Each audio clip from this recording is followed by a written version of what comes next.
أعوذ بالله السميع العليم من الشيطان الرجيم بسم الله الرحمن الرحيم.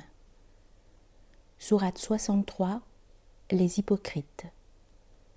Au nom de Dieu, le tout miséricordieux, le très miséricordieux. Lorsque les hypocrites viennent à toi, ils te disent « Nous attestons que tu es l'envoyé de Dieu ». Dieu sait fort bien que tu es son envoyé. Mais Dieu atteste que les hypocrites sont des menteurs. Ils se sont fait une protection de leur serment tout en se détournant de la cause de Dieu. Que leurs actes étaient détestables.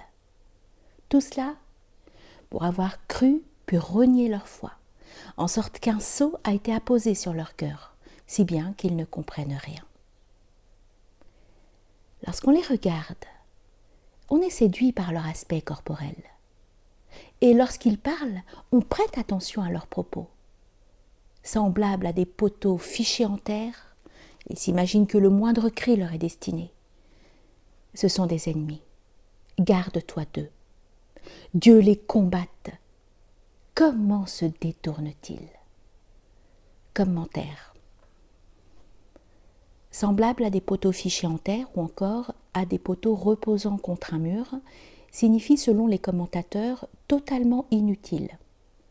À titre de comparaison, la poutre n'est utile que si elle soutient la charpente, mais abandonnée à elle-même, elle est l'exemple même de l'inutilité. Fin du commentaire. Et si l'on vient à leur dire « Venez donc, afin que l'envoyé de Dieu implore votre pardon », ils détournent la tête. Et tu les verras s'éloigner pleins d'orgueil. Peu importe que tu demandes ou non leur pardon, Dieu ne leur pardonnera pas, car Dieu ne guide pas le peuple des pervers. Ce sont eux qui ont dit « Ne faites pas de dépenses en faveur de ceux qui se trouvent auprès de l'envoyé de Dieu, jusqu'à ce qu'il l'abandonne, alors que c'est à Dieu qu'appartiennent les trésors des cieux et de la terre. » Mais les hypocrites ne comprennent rien. Si nous revenons à Médine, disent-ils, le plus puissant d'entre nous en fera sortir le plus vil. Or c'est à Dieu, à son envoyé et aux croyants qu'appartient la grandeur. Mais cela les hypocrites l'ignorent. Commentaire.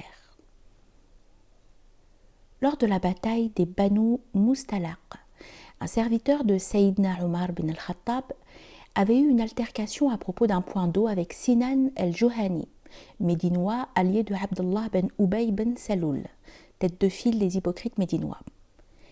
Mis au courant des faits, ce dernier eut cette réflexion qui témoignait bien de son état d'esprit. Nos rapports entre Mécois et Médinois sont bien illustrés par le proverbe « Engraisse ton chien ». Il finira bien par te manger. Si nous revenons à Médine, le plus puissant d'entre nous en fera sortir le plus vil.